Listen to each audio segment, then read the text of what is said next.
Es un gusto saludarlos, hermanos, amigos de Misión TV. La lección que nos ocupa en esta ocasión es una lección muy importante. Hace unos días atrás analizamos que la vida es un misterio, pues la resurrección es un misterio aún mayor. Vamos a estudiar resurrecciones antes de la cruz y vamos a estudiar también la resurrección de muchas personas que resucitaron cuando Jesús resucitó después de la cruz. Deseamos que Dios los bendiga. Invitámosle para que hagamos una oración. Amado Padre que estás en los cielos, has sembrado en nuestro corazón, en nuestra mente, la esperanza de que sabemos que vamos a morir porque estamos vivos, pero también sabemos que por creer en Cristo Jesús, tu Hijo amado, nuestro Salvador, cuando Él venga por segunda vez, estamos seguros, vas a volver a darnos vida y vamos a resucitar para ir contigo al reino de los cielos 1000 años, donde veremos a los apóstoles, a los patriarcas, donde veremos a los pioneros de la iglesia adventista, a nuestros seres queridos, nuestros seres amados. Acompáñanos en el repaso de esta ocasión, lo rogamos en el nombre de Jesús. Amén. Pues sí, queridos hermanos, Misión TV se siente contentos de que usted pueda sintonizarnos. Nos va a agradar mucho que usted también lo comparta con sus familiares, con sus contactos, con sus amigos. Y vamos a entrar al meollo de la lección 5, resurrecciones antes de la cruz. Esta lección nos va a aclarar muchos detalles muy importantes acerca de que los muertos no saben nada. Nosotros los vivos sabemos que vamos a morir. El versículo de memoria está en Juan 11, 25, 26, que dice: le dijo Jesús, yo soy la resurrección y la vida. El que cree en mí, aunque esté muerto, vivirá. Aquel que vive y cree en mí no morirá eternamente. ¿Tú lo crees? Y Marta dijo que sí. Sí, Dios dice que vamos a morir, hermanos. Pero también dice que no vamos a morir eternamente. La diferencia es porque creemos en Jesús. El que no cree en Jesús y se muere, va a resucitar hasta después del milenio. Nosotros no, antes del milenio. La enseñanza bíblica de la resurrección corporal de los muertos es inaceptable para la mente escéptica que niega la intervención sobrenatural de Dios en los asuntos humanos. Esta enseñanza tampoco se ajusta a la teoría popular de la inmortalidad natural del alma y no tiene mucho sentido. Para aquellos fascinados con las experiencias cercanas a la muerte de algunas personas declaradas físicamente muertas, pero que reviven describiendo luego sus supuestas visiones del más allá. Yo viví en la Veracruzana del Sur, en Catemaco, donde hay muchos brujos y espiritistas, y llega mucha gente y pide hablar con los que ya se murieron. Nosotros sabemos que no están hablando con la persona que murió, sino están hablando con un ángel diabólico que se transforma en esa persona de manera fraudulenta. El argumento es simple: si el alma del fallecido vuela directamente hacia su respectiva recompensa, ya sea el paraíso o el infierno, como propone esa teoría, ¿qué sentido tiene entonces que regrese y se reencarne en su cuerpo anterior? Más aún, ¿cómo puede un alma incorpórea gozar de las delicias del paraíso o sufrir las llamas del infierno? Se han dado muchas respuestas especulativas, supuestas y teóricas a estas preguntas, pero nunca puede negar el hecho de que la esperanza bíblica se basa en la resurrección corporal de los muertos. Noten que repite mucho en la lección que la resurrección es corporal, no espiritual, no en la supuesta inmortalidad natural del alma. En el Antiguo Testamento y en los 4 evangelios, la resurrección de los muertos no se presenta como una mera ilusión utópica, ilusoria, ficticia o irreal. destinada a consolar a las personas por la pérdida de sus seres queridos y ayudarlas a superar el miedo a su propia muerte cercana. De hecho, la resurrección era la seguridad bendita, aceptada por la fe en la enseñanza de la Biblia y confirmada por algunas resurrecciones individuales. Estoy seguro que nadie ha visto a una persona que ha resucitado, pero la Biblia habla de otras personas. En esta lección vamos a estudiar la resurrección que registra en el Antiguo Testamento y también en los evangelios del Nuevo Testamento. Son registros, esos que vamos a estudiar, inspirados por casos en los que hubo gente que realmente resucitó de entre los muertos. Estos asombrosos milagros del pasado son prototipos de la futura resurrección que le devolverá la vida a nuestros seres queridos que ahora descansan en Cristo y a nosotros también. En el tiempo del Antiguo Testamento, la resurrección corporal es la única forma en que los que murieron consagrados a Dios podrán disfrutar de la vida eterna. No ahora, sino cuando Dios nos lleve al reino de los cielos un milenio. Fíjese bien, solo ellos van a resucitar cuando Jesús regrese por segunda vez, y los van a resucitar también los que participaron en la crucifixión. La Biblia menciona a dos profetas del Antiguo Testamento que fueron llevados al cielo sin experimentar la muerte. ¿Usted recuerda quiénes son? El primero de ellos fue Enoc, que según el texto bíblico caminó con Dios y agradó a Dios. Un día desapareció porque Dios se lo llevó. Desapareció en hebreo, eso quiere decir que desapareció, no quiere decir que murió, sino que desapareció. Además, el Nuevo Testamento confirma que Enoc fue llevado en vida para que no muriera. Esto significa que Dios se lo llevó a vivir con él en las cortes celestiales. El segundo profeta que ascendió al cielo sin conocer la muerte fue el profeta Elías. La narración de Segunda de Reyes comienza con esta frase: cuando el Señor estaba por llevarse a Elías al cielo, en un torbellino, incluso había una conciencia profética significativa sobre el inminente ascenso de Elías, porque los hijos de los profetas que estaban en Betel y en Jericó lo supieron también tiempo antes de que Dios lo trasladara.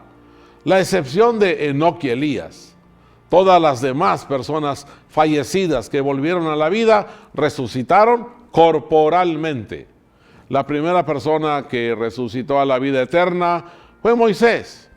Tenemos la historia bíblica de la resurrección del cuerpo de Moisés porque la disputa era sobre el cuerpo de Moisés. Cuando usted lee en la carta de Juan, nos damos cuenta que el diablo y Jesús disputaron el cuerpo de Moisés y no sobre una presunta alma sobreviviente. Sin embargo, podemos decir que algunas fuentes extrabíblicas, judías antiguas y cristianas primitivas afirman que Moisés nunca murió. Sin embargo, el registro bíblico nos dice en términos inequívocos que allí murió Moisés, siervo de Jehová, en la tierra de Moab, dice Deuteronomio 34. Y también dice que Moisés murió a los 120 años de edad, que el Señor lo enterró y ninguno conoce el lugar de donde fue enterrado, su sepultura. También se nos informa de una disputa ocurrida entre Miguel y el diablo acerca del cuerpo de Moisés. Según estos pasajes y la presencia de Moisés con Elías en la transfiguración de Jesús, podemos estar seguros de que Moisés realmente murió y fue sepultado por Dios mismo, quien también lo resucitó y luego se lo llevó al cielo. En contraste con Moisés, quien no permaneció mucho tiempo en la tumba y fue resucitado a una vida inmortal. Dos niños fueron devueltos a la presente vida mortal durante los ministerios de los profetas Elías y Eliseo.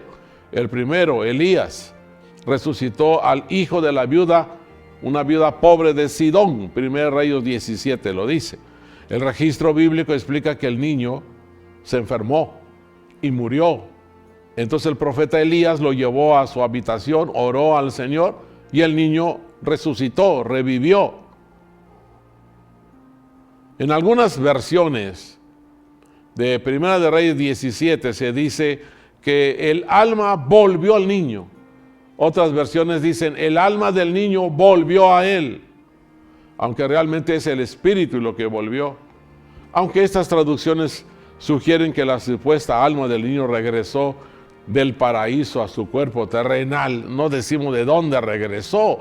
Esto no corresponde con la enseñanza bíblica como hemos visto hasta ahora. El verdadero significado del texto, la traducción correcta, es simplemente que la vida volvió al niño o que el muchacho volvió a vivir. En el segundo caso, es la resurrección del hijo de una destacada mujer de Sunán, un pueblo que estaba cerca del valle de Jezreel.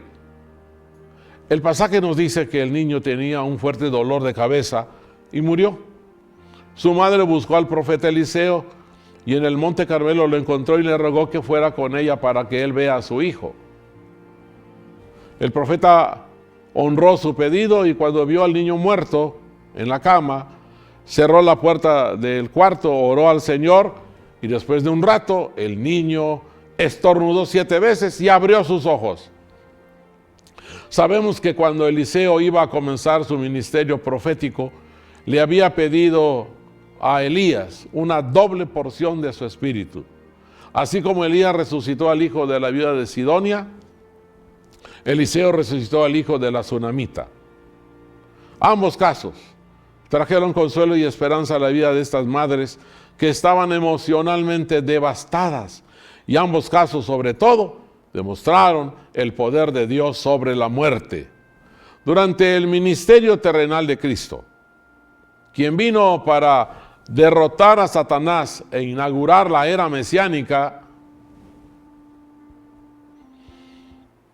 durante este ministerio, en palabras del apóstol Pedro, dice, Dios ungió a Cristo con el Espíritu Santo y Jesús anduvo haciendo bienes, sanando a todos los oprimidos por el diablo, porque Dios estaba con él. Jesús mismo le pidió a los discípulos de Juan Bautista, ¿se acuerda? Juan Bautista envió a sus discípulos a que le pregunten a Jesús si él era el Mesías y Jesús les dio la respuesta, díganle que los ciegos ven, los muertos son resucitados y a los pobres les ha anunciado el Evangelio.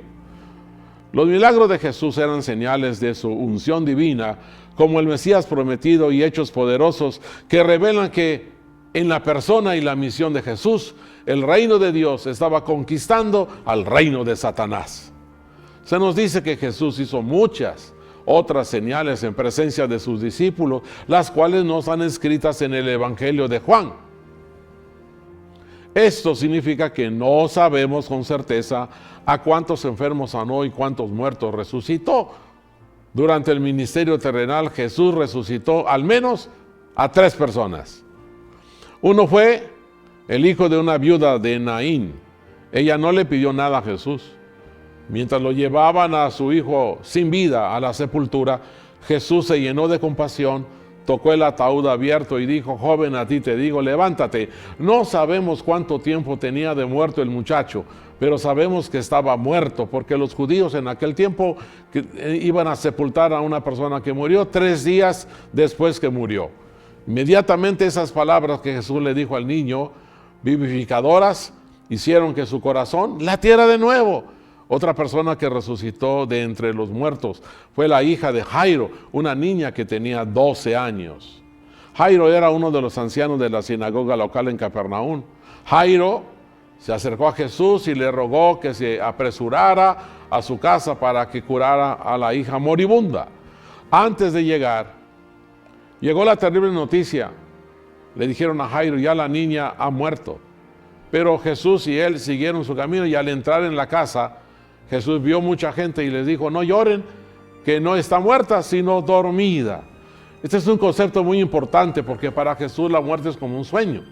Jesús dijo, no está muerta, está dormida y eso trajo trastornos. Tomando la mano de la niña muerta, Jesús ordenó, niña, levántate, talita cumi. En Lucas 8, algunas versiones bíblicas dicen que le volvió su espíritu, mientras que las versiones más modernas declaran que le volvió la vida y que volvió a respirar. Una vez más, La poderosa palabra de Jesús venció la muerte. Sin embargo, este milagro de Jesús dividió la opinión de los que lo presenciaron. Porque al principio algunos se burlaron de Jesús porque él dijo que la niña estaba dormida cuando realmente estaba muerta. Déjeme hacer una pregunta.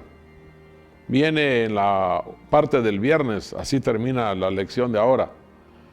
Allá en Battle Creek están sepultados Elena White, Jaime White y todas sus familiares.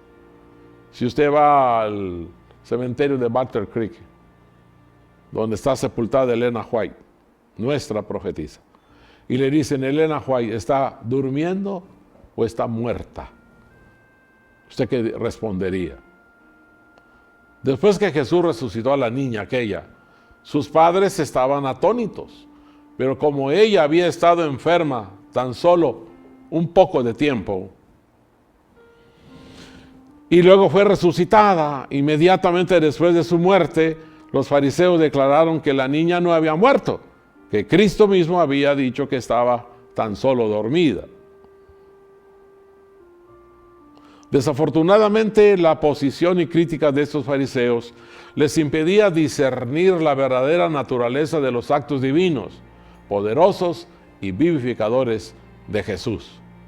La tercera persona que Cristo resucitó de los muertos durante su ministerio terrenal fue el gran Lázaro, su amigo, que vivía en Betania, un pequeño pueblo cerca de Jerusalén. Esta resurrección fue el mayor de los milagros de Cristo y el último y culminante milagro de Cristo, se puede decir. El relato evangélico nos dice que Lázaro enfermó y murió. Una vez más, Jesús se refirió a la muerte de Lázaro como que estaba dormido, como un sueño. Jesús dijo, nuestro amigo Lázaro duerme y voy a despertarlo. Bueno, si estaba dormido, pues ¿para qué iba Jesús? Lo hubieran sacudido, lo despertaban, pero realmente estaba muerta. Como los discípulos no entendieron la metáfora, Jesús le dijo claramente después, Lázaro ha muerto. Jesús llegó a la tumba cuando Lázaro ya tenía 4 días fallecido.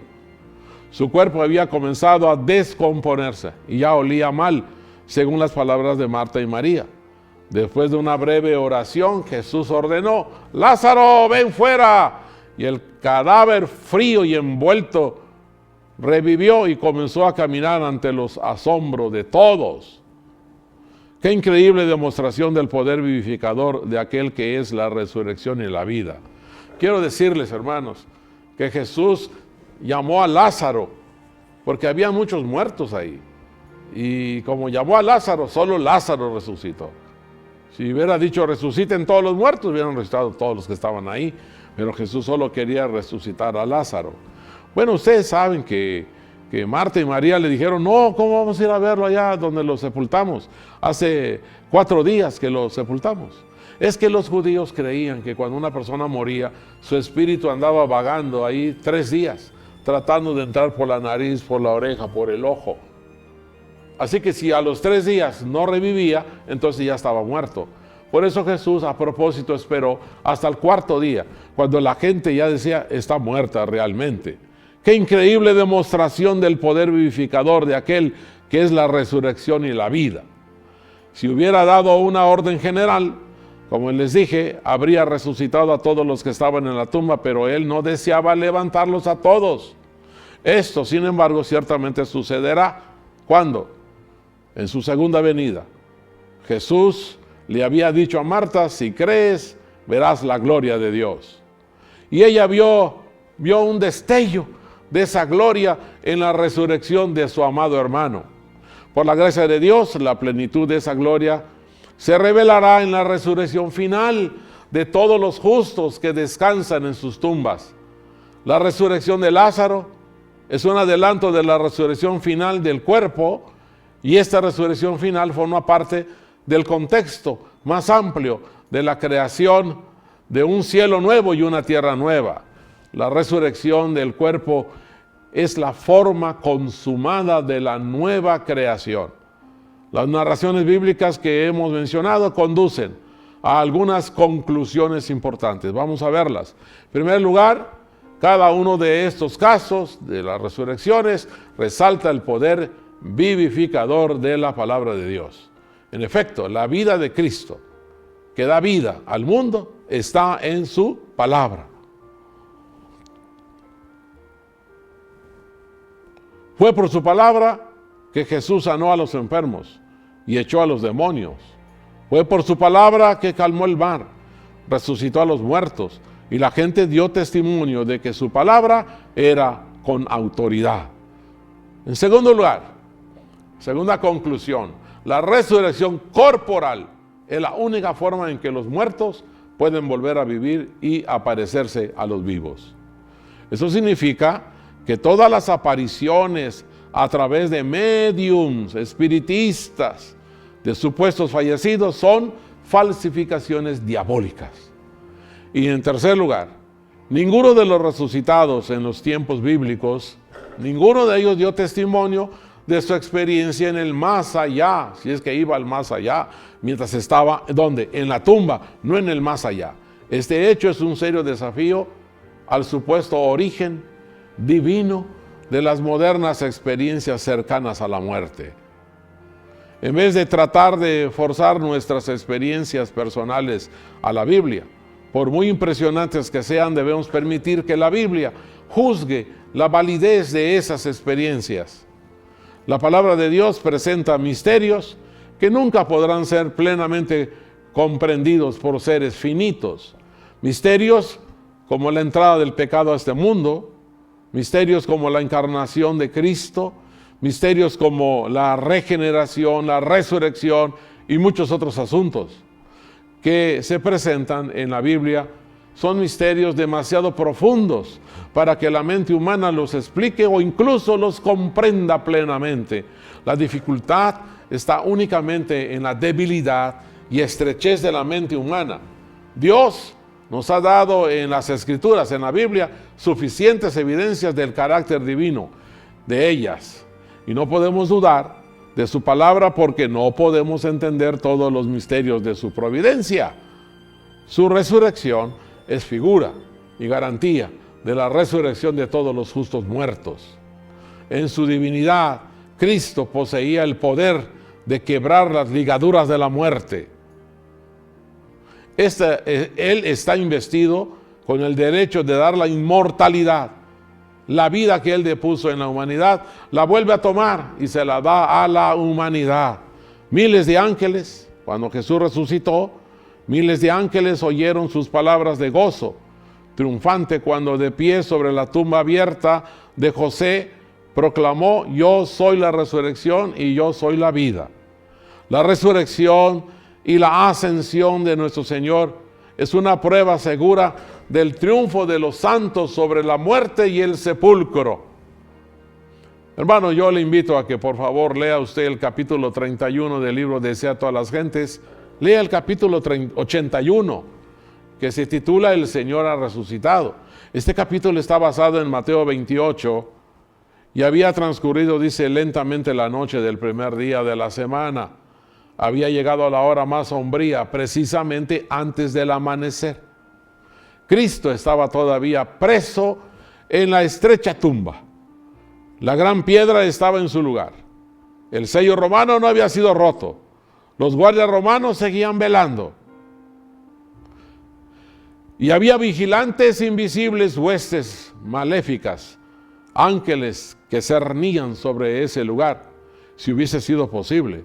El príncipe de las tinieblas, con su ejército apóstata, habría mantenido para siempre sellada la tumba que guardaba al Hijo de Dios. Pero un ejército celestial rodeaba el sepulcro. Ángeles excelsos en fortaleza guardaban la tumba y esperaban para dar la bienvenida al príncipe de la vida.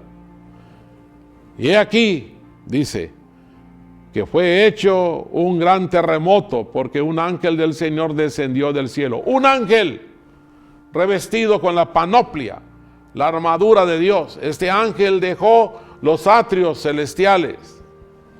Los resplandecientes rayos de la gloria de Dios le precedieron e iluminaron su senda.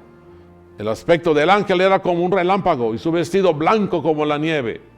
El rostro que miran los soldados, no es el rostro de un guerrero mortal, es la faz del poderoso ángel de la hueste del Señor. Este mensajero es el que ocupa hoy la posición que ocupaba el diablo antes, en aquel que en las colinas de Belén proclamó el nacimiento de Cristo. Cuando él lo hizo, la tierra tembló al acercarse. Hoy en las huestes de las tinieblas, cuando se acercó el ángel, y mientras hace rodar la piedra, el cielo parece haber bajado a la tierra. Los soldados romanos le ven quitar la piedra como si fuera a quitar una piedrecita, y le oyen clamar: Hijo de Dios, sal fuera, tu Padre te llama. Los soldados ven a Jesús salir de la tumba y le oyen proclamar sobre el sepulcro abierto: Yo soy la resurrección y la vida. El terremoto señaló la hora en que Cristo depuso su vida. Cuando Él murió, hubo un terremoto. Hubo otro terremoto que indicó el momento en que triunfante volvió a tomar la vida. El que había vencido la muerte y el sepulcro salió de la tumba con el paso de un vencedor, entre el bamboleo de la tierra y el fulgor del relámpago y el rugido del trueno. Al morir Jesús, los soldados habían visto la tierra envuelta en tinieblas, y era el mediodía.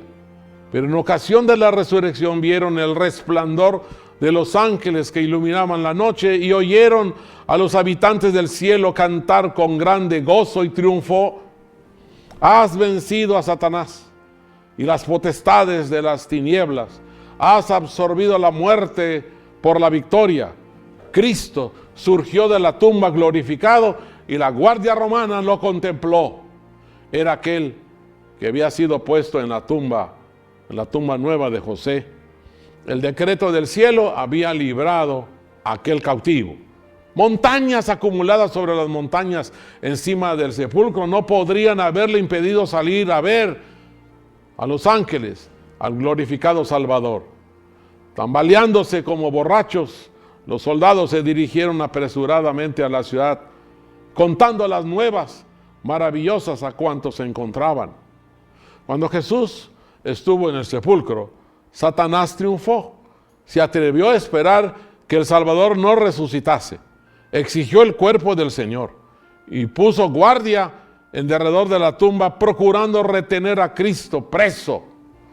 Se airó acerbamente, terriblemente, cuando sus ángeles huyeron, cuando se acercó un ángel que vino del cielo. Cuando vio a Cristo salir triunfante, se enojó el diablo. Supo que su reino acabaría y que él habría de morir finalmente. Pero había testigos a quienes no podían callarle la boca. Muchos habían oído el testimonio de los soldados en cuanto a la resurrección de Cristo. Y ciertos muertos, esto es lo más grande, hermanos, ciertos muertos que salieron con Cristo, aparecieron a muchas personas y les declararon que ellos estaban muertos y habían resucitado. Cuando la voz del poderoso ángel fue oída junto a la tumba de Cristo diciendo: Tu Padre te llama, el Salvador salió de la tumba por la vida que había en él mismo. Quedó probada la verdad de sus palabras: yo pongo mi vida para volverla a tomar, pero tengo poder para ponerla y tengo poder para volverla a tomar. Sobre la tumba abierta de José, Cristo había proclamado triunfante: yo soy la resurrección y la vida. Únicamente la divinidad podía pronunciar estas palabras. Al resucitar Cristo, sacó de la tumba una multitud de cautivos. El terremoto ocurrido en ocasión de su muerte había abierto las tumbas y cuando Él resucitó, salieron con Él. Eran aquellos que habían sido colaboradores con Dios y que a costa de su vida habían dado testimonio de la verdad. No sabemos quiénes son. Ahora ellos iban a ser testigos de aquel que los había resucitado. Durante su ministerio, Jesús había dado la vida a algunos muertos. Había resucitado al hijo de la viuda de Naín, a la hija de Jairo y a Lázaro. Pero estos tres no fueron revestidos de inmortalidad. No sabemos cuándo ni cómo volvieron a morir, pero después de haber sido resucitados estaban todavía sujetos a la muerte, pero los que salieron de la tumba en ocasión de la resurrección de Jesús fueron resucitados para vida eterna. Eso sí, inmortales. Después de haber sido resucitados, estaban todavía sujetos a la muerte, los primeros que Jesús resucitó, pero no los que resucitaron cuando Él resucitó. Estos que resucitaron con Cristo ascendieron como Él, como trofeos de su victoria sobre la muerte y el sepulcro. Estos, dijo Cristo, no son ya cautivos de Satanás, los he redimido. Su resurrección ilustró el cumplimiento de la profecía. Cuando Jesús venga por segunda vez y diga: despertad y cantad, moradores del polvo, porque tu rocío, cual rocío de hortalizas, y la tierra echará a los muertos. ¡Qué glorioso, hermanos! Nosotros tenemos evidencias en la Biblia de personas que fueron resucitadas. ¿Qué quiere decir que fueron resucitadas? Corporalmente. No es posible que una persona que muere, su espíritu se vaya a la gloria, o al purgatorio, o al infierno. Eso no es verdad. Las resurrecciones de las que hemos estudiado en esta ocasión nos demuestran que cuando Jesús venga por segunda vez, va a resucitar a nuestros seres queridos, y a nosotros, y a millones de hombres y mujeres que son creyentes en Él. O sea, que ese cuerpo muerto va a volver a vivir porque le va a dar otra vez espíritu de vida. Recuerden que el ser humano fue un muñeco de polvo, sopló Dios la vida y fue un alma viviente, un ser viviente. Y cuando muere, se separa el polvo y el espíritu. Se vuelve a ir el aire con el aire. No vayan a pensar que el espíritu es un fantasma que ahí se va al cielo. Hay una iglesia, una religión, no voy a decir cuál es, que enseña que allá en el cielo hay un mundo, el mundo de los espíritus, y que los espíritus le dicen al Padre: Padre, quiero ir a la tierra a ayudar a unas cuantas personas, y ese espíritu se vuelve un ser humano, y cuando muere, vuelve el espíritu al cielo, y allá en el cielo hay una colonia de espíritus. Eso no es cierto. ¿Dónde lo dice la Biblia? Bueno, hemos estudiado lo que la Biblia dice. ¡Ánimo, hermanos! Sigamos creyendo que vamos a resucitar y vamos a ir con Cristo 1000 años cuando Él venga por segunda vez. Concluye el repaso de esta semana. Quiero invitarles a que hagamos una oración final. Amado Padre que estás en los cielos, te damos muchas gracias porque al leer la Biblia y creer en ella, se fortalece en nosotros la fe de que Cristo, además de ser nuestro Creador, es el que nos va a resucitar cuando Él venga por segunda vez. Ayúdanos para que otras personas lleguen a creer también esta gran verdad y tener esta gran esperanza. Rogamos bendigas a todos los hermanos y amigos que saben que tienen seres queridos que han fallecido, que confíen que los vas a resucitar, y a nosotros también. Te rogamos nos bendigas, en el nombre de Jesús. Amén. Que Dios los cuide, hermanos, y que Dios los bendiga al conectarse a Misión TV. Hasta luego.